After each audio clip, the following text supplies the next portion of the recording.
சமூக வலைதளங்கள் மூலம் சகோதரர் மோகன் சி லாசரஸ் மற்றும் பல கிறிஸ்தவ தேவ ஊழியர்களை விமர்சித்து வந்த சார்லஸ் என்ற நபர் காவல்துறையினரால் கைது செய்யப்பட்டுள்ளார். சார்லஸ் என்ற நபர் பல கிறிஸ்தவ தேவ ஊழியர்களை சமூக வலைதளங்கள் மூலம் விமர்சித்து காணொலி வெளியிட்டு வந்தார். குறிப்பாக சகோதரர் மோகன் சி லாசரஸ் அவர்கள் மீது பல அவதூறு கருத்துக்களை முன்வைத்ததாகவும் கூறப்படுகிறது. இந்நிலையில் தூத்துக்குடி மாவட்டம் 4 மாவடி இயேசு விடுவிக்கிறார் அறக்கட்டளை மக்கள் தொடர்பு அலுவலரான திரு சாந்தகுமார் என்பவர் குரும்பூர் காவல் நிலையத்தில் கடந்த செப்டம்பர் மாதம் சார்லஸ் என்ற நபர் மீது புகார் கொடுத்திருந்தார்.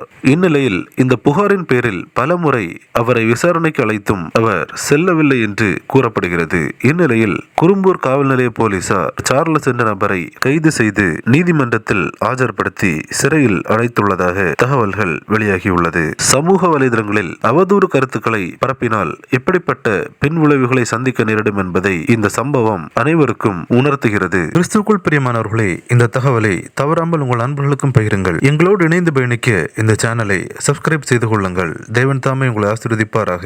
ஆமென்.